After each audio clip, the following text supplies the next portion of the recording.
Greetings and good afternoon, everybody. My name is Don Taylor, and this is PLP Pathways webinar number 6. Today's topic is going to be flexible pathways.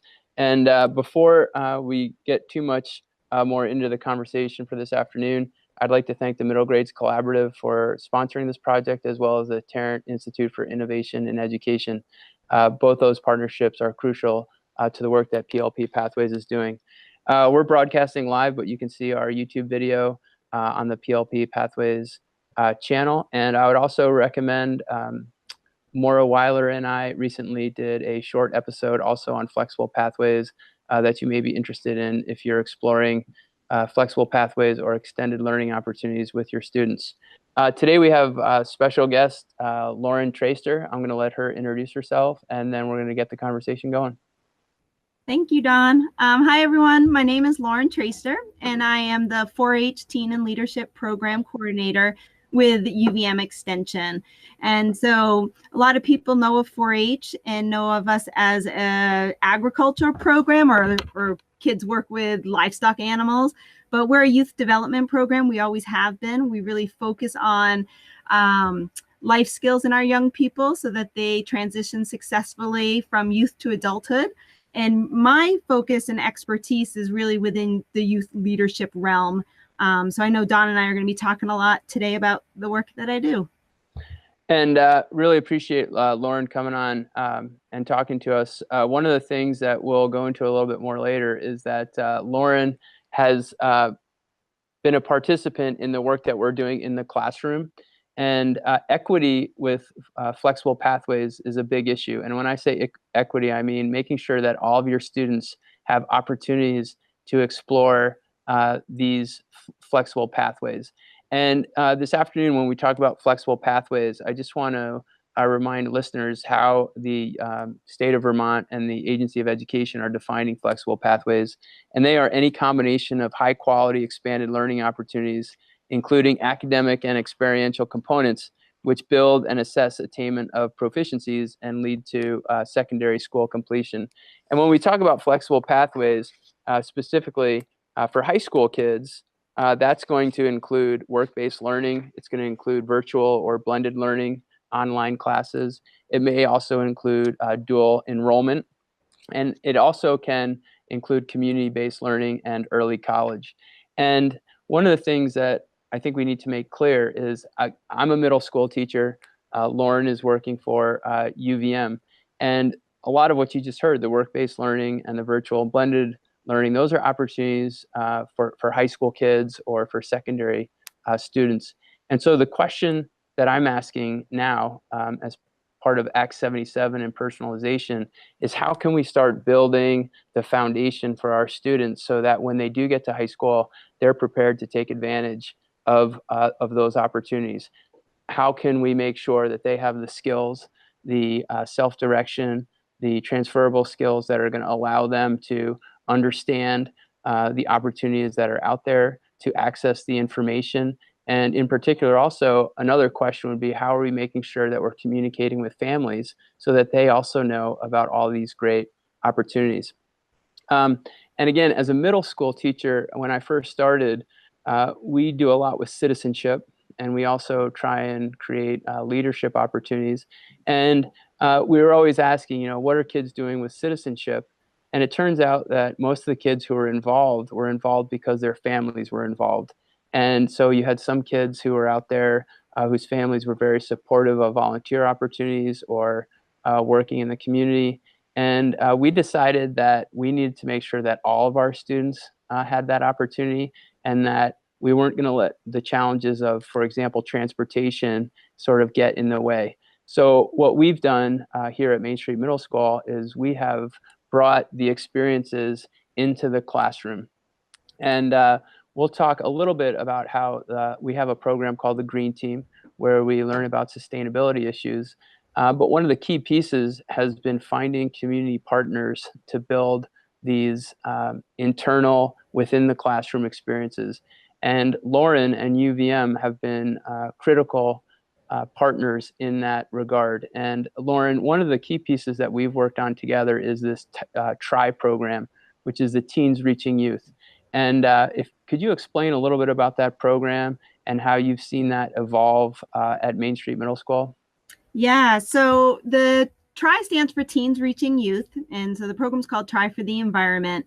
And it really was designed to be a leadership program for our young people to really give them the opportunity to take skills that they already possess, but also to build on and enhance those skills through a real world service learning project, something that would excite them, engage them, and really benefit the larger community.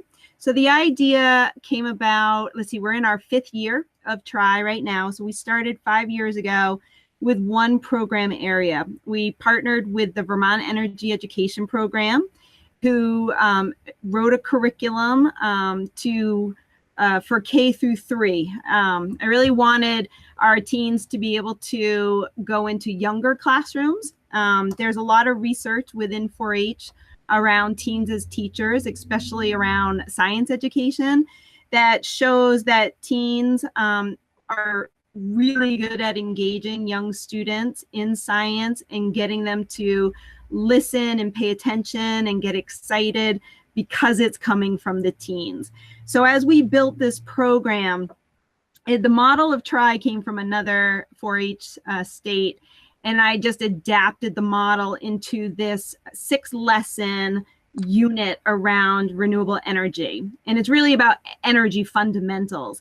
And so we ended up training, I think our first year we had close to 50 teen teachers. They teach in teams of 2 to 4, and they have an adult mentor that is attached to them to provide that guidance on the ground level. Because I sit in an office in Morrisville, Vermont, I can't be there for every team. So we built a structure so that every team has an adult mentor who also goes to the training and is aware of all the expectations that are put on the teen teachers.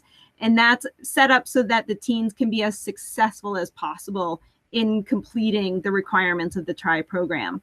So they come to a 1-day training, and we train them on all 6 lessons that they're going to teach, and we give them best practice tips and everything that they need to think about when they're teaching. And we also give them all the supplies that they need to teach.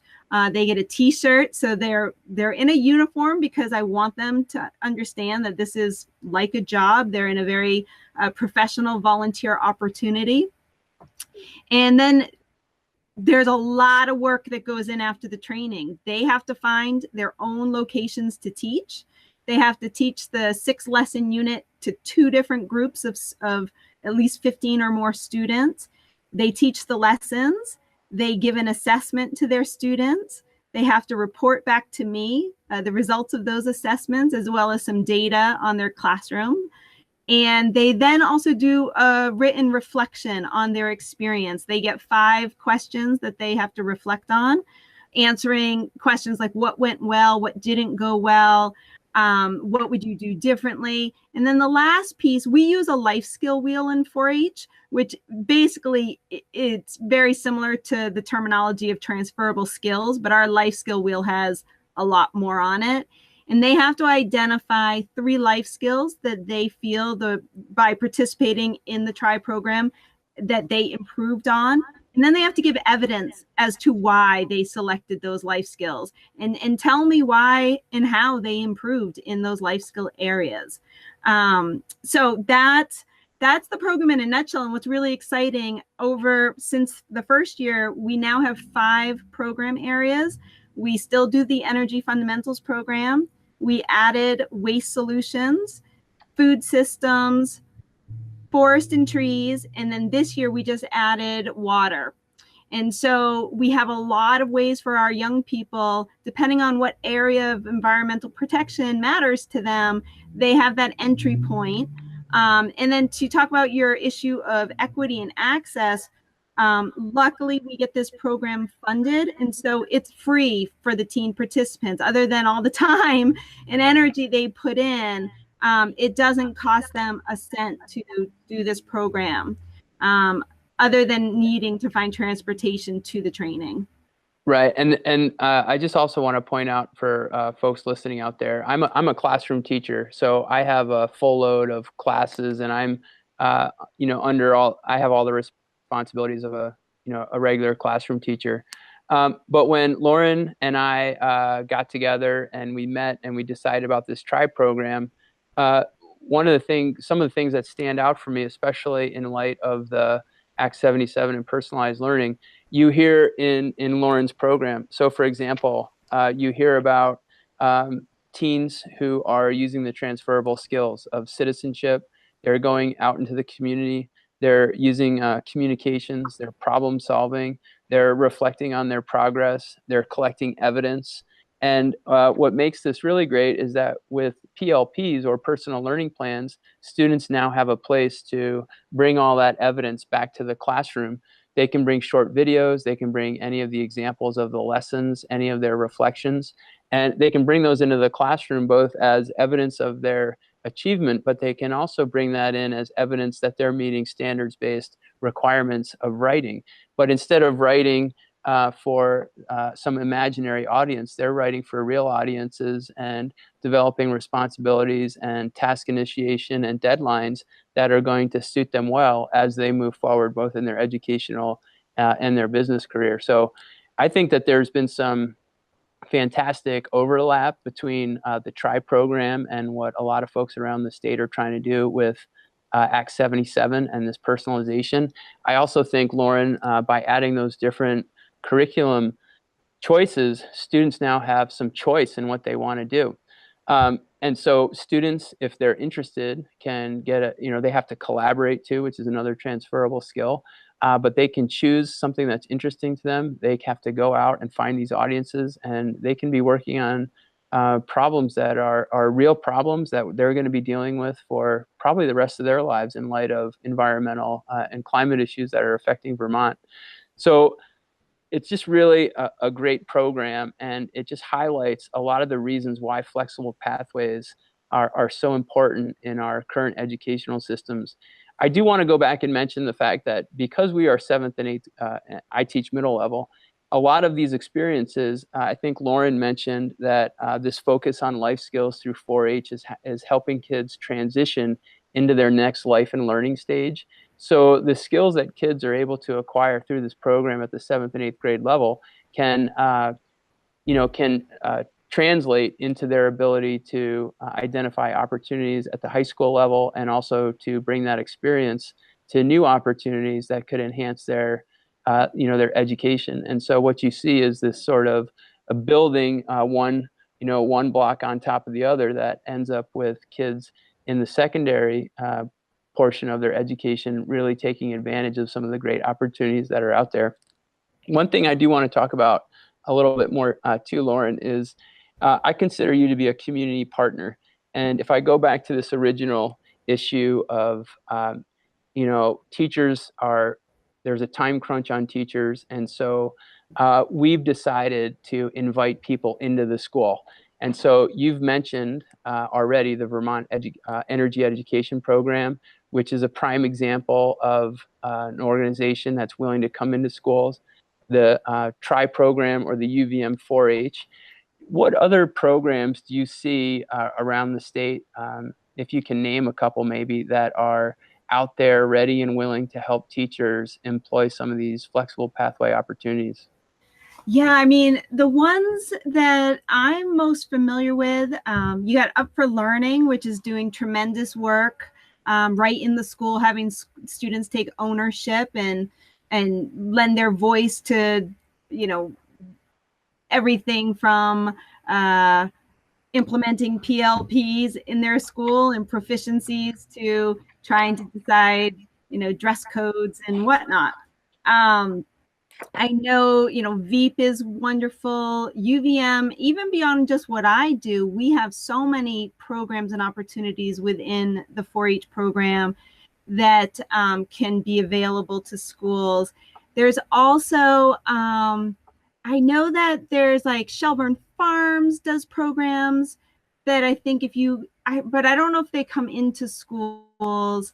And then I'm trying to think, like What's My Story? And I'm flailing on this because I know that there are so many wonderful, and actually, I heard about this great group that's actually student led called Change My World.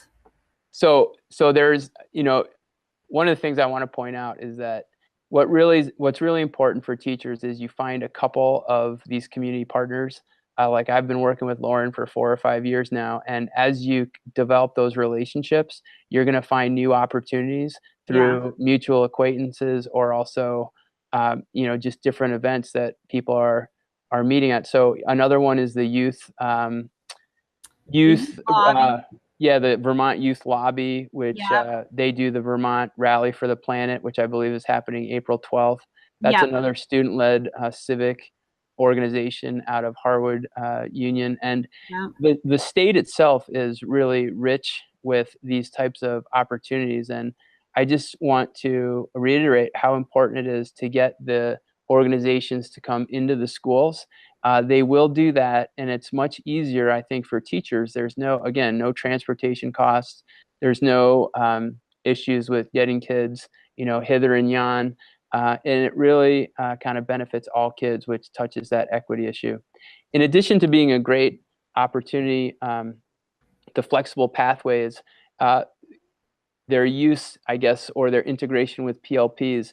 I think the other piece that's important is that as Vermont moves to proficiency-based assessment and proficiency-based learning, as teachers move to that model, a lot of the work that is being accomplished on behalf of programs like TRI can be assessed using these proficiencies. So the reflections that Lauren was talking about, those can certainly be submitted to me as standards-based writing pieces that you can assess and decide whether or not kids are proficient in their writing. And if they're not proficient, that's where you start dialing up your instruction so that they can meet those types of opportunities.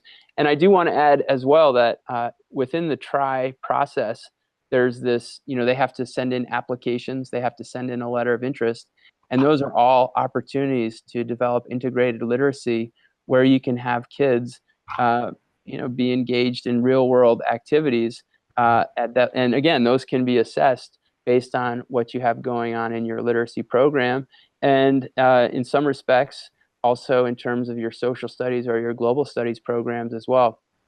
In addition to the sort of the proficiencies, I don't know if Lauren, what you're thinking about, but there's also out there a lot of discussion about micro-credentialing. And Lauren, can you tell us a little bit about some of the opportunities maybe that you're working on in addition to TRI? What are some of the other learning opportunities that you're looking at as a program that you see enhancing flexible pathways or extended learning opportunities Yeah. down the road? So again, this is going to come from the lens of what we're doing here in 4-H, and a lot just through the work that I'm doing. But so again, because I focus on leadership development, and I do a lot of environmental programs, one of the programs that is open to middle and high school is a program called the Natural Resource Management Academy.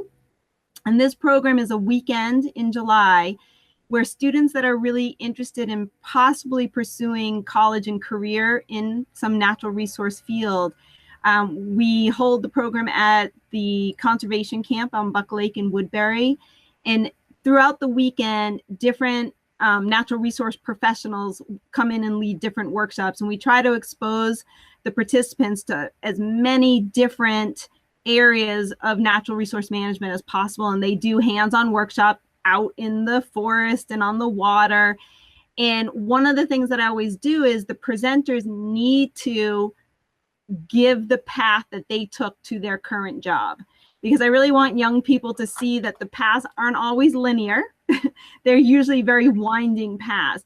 And they also talk about where they went to school and what kind of schooling they had, to get the participants to be thinking today about what a pathway for them might look like.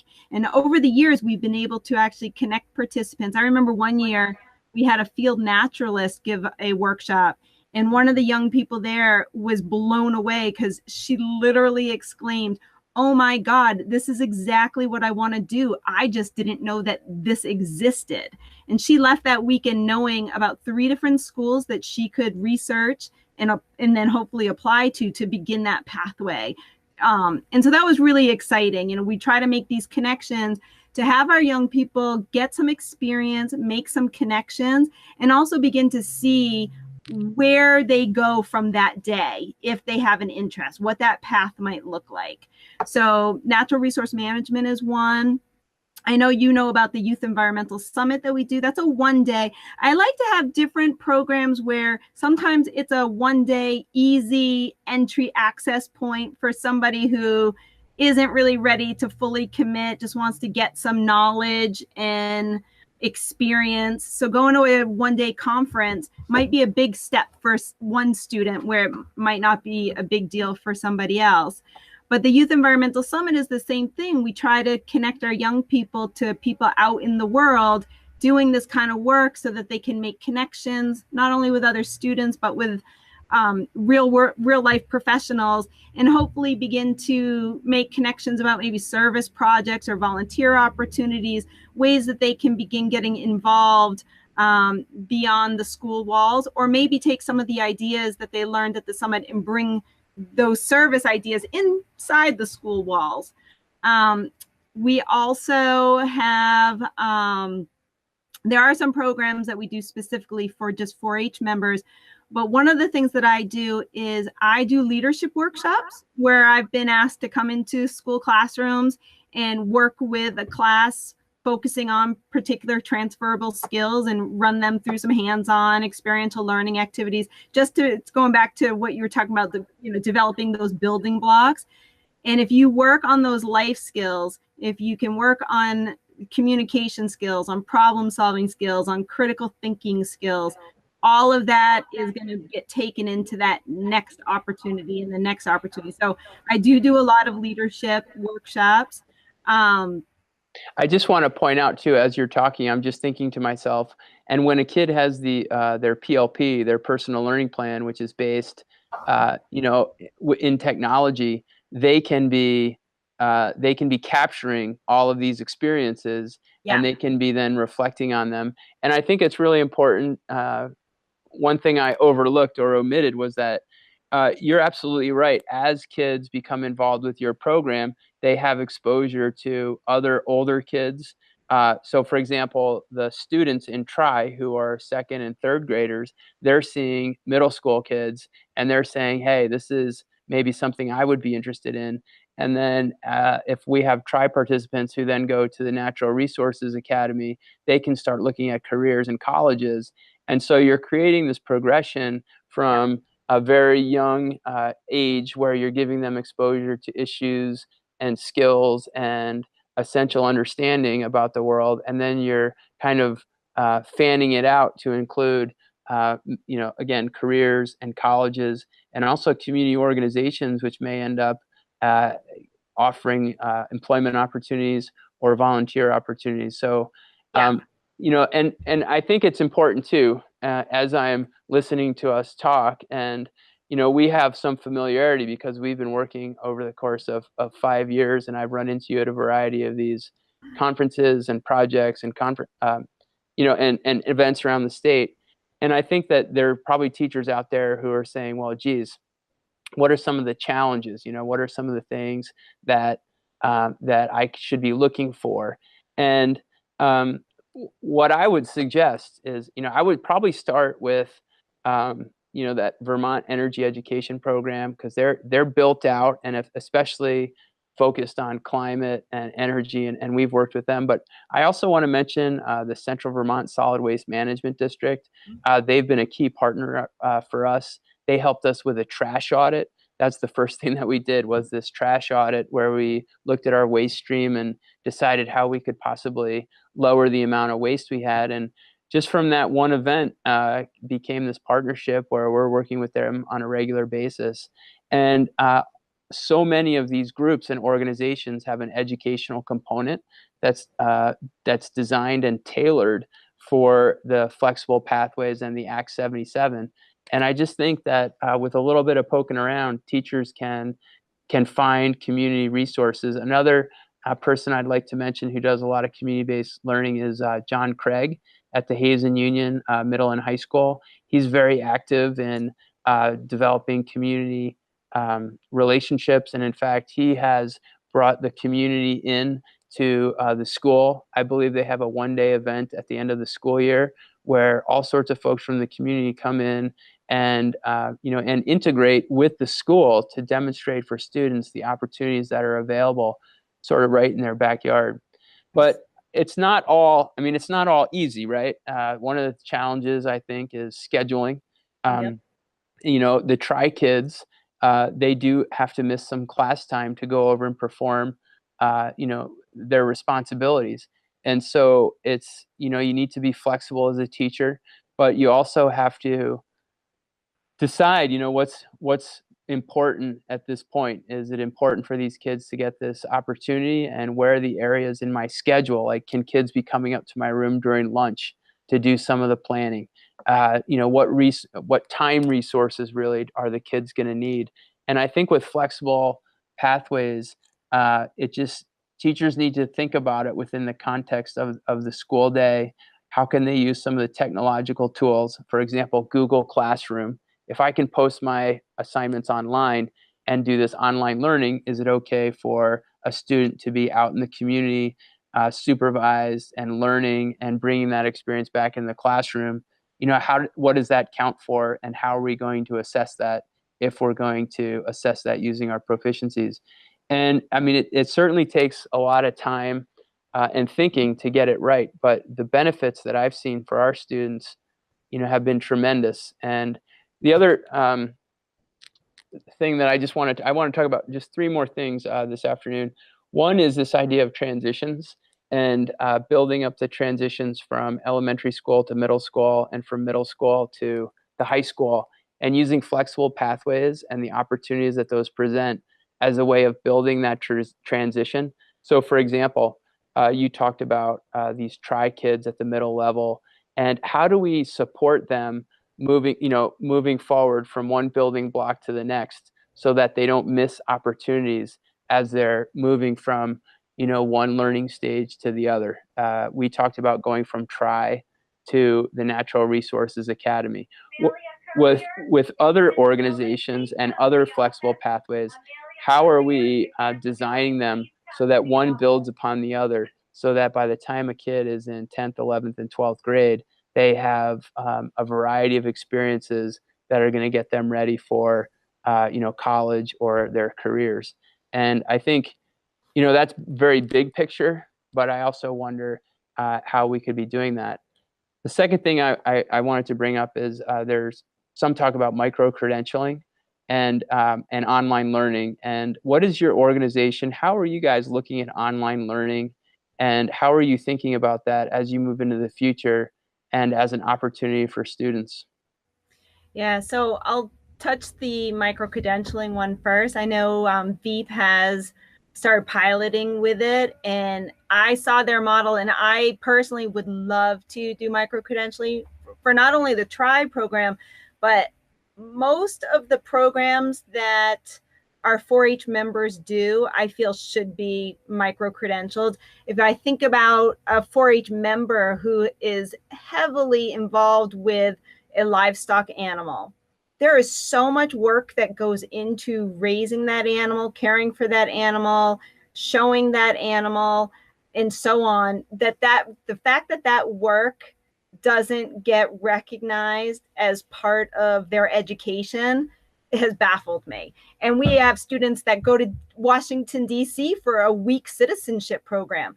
The fact that that doesn't get recognized, and right now it seems like the onus is fully on the student to bring that experience to the school, but I don't think a lot of students are fully realizing they can do that. So it would be nice to have a system in place that once they do a program, it's built in, and they get credentialed, and then they just say, take this, and now it's done. So I feel like micro-credentialing would benefit both the students as well as would benefit the schools, because you guys, to have all of that coming into the school to try to figure out the evidence and the proficiencies, I feel like that would end up being a lot of work on the teachers. So if there can be that intermediary step because then I also think more students would also take advantage of all these really rich, exciting, engaging, and educational programs that are happening all over the state. So I think it's a win-win all the way around. And then to touch on online learning, I've personally been interested in it because we have such transportation issues of getting kids to central locations for opportunities. I feel like having an online presence really makes it more available to more students. Right now I'm in the process of working on a grant that if we got it, we're looking at creating an online course around water and waste. And that's just because that's the grant's focus. But we would be looking at either a course that can get high school credit or potentially a course that could give high school students college credit. And we just haven't figured that out yet. But there's been a lot of talk within extension, beyond just 4-H, but just within extension. We are the outreach branch of the university, and we have not moved into online learning, but we've been definitely talking about it.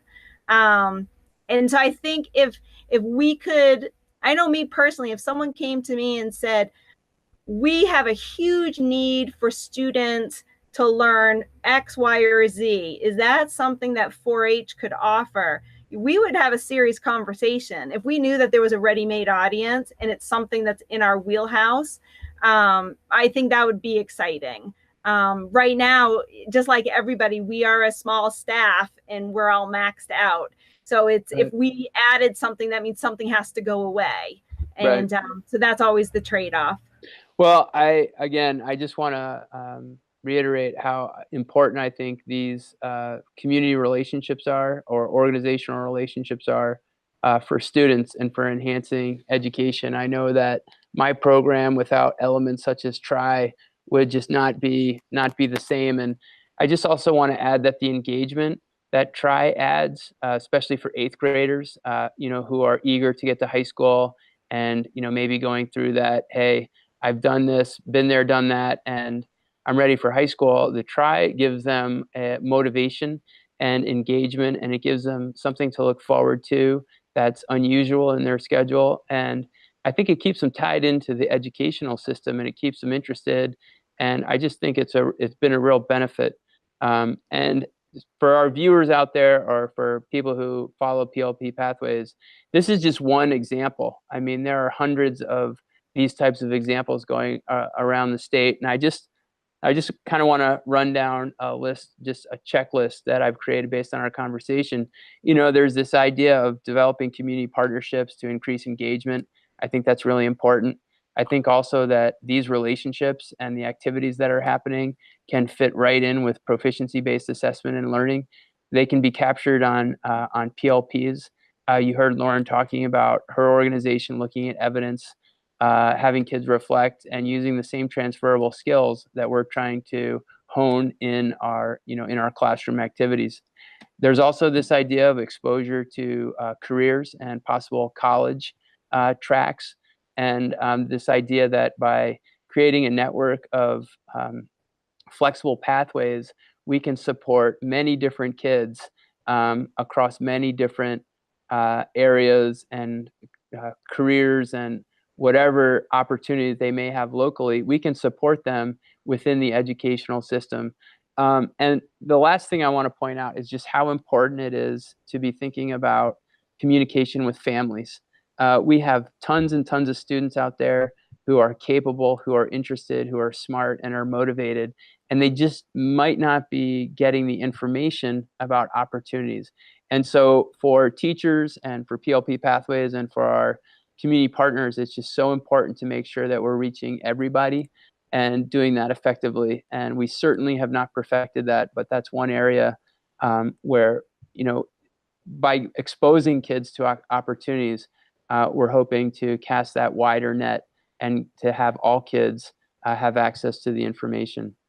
So Lauren, if you could just close out by telling us once again your organization's name and how to follow you or contact you for people who are interested, and then we'll call it an afternoon. Yeah, so again, I work for UVM Extension within the 4-H program. So we are on the web at www.uvm.edu / the word extension and then / youth to get to the 4-H page. We're also on Facebook. It's Vermont 4-H. If you just search for us, you'll find us. And I know UVM Extension has Twitter, but I don't tweet, so I don't know what it is. I apologize, but you can follow UVM Extension on Twitter. And you can also get in touch with me directly by email, which is Lauren.Traister. That's Traister at uvm.edu. And I do work all over the state. So I'd be happy to start collaborating with anybody who is interested. And Lauren, also, I'll post the information and the links to our conversation online through PLP Pathways, and we'll try and get more folks looking at your program and these possibilities. For those of you out there who follow PLP Pathways, thanks very much for tuning in. Again, thanks to the Middle Grades Collaborative and the Tarrant Institute for Innovative Education for supporting this work. We are a teacher grassroots professional development organization looking to help people implement Act 77 successfully throughout the state of Vermont. Thanks very much, Lauren. I really appreciate your time and energy. Enjoy the rest of your afternoon and take care, everybody. Have a nice day.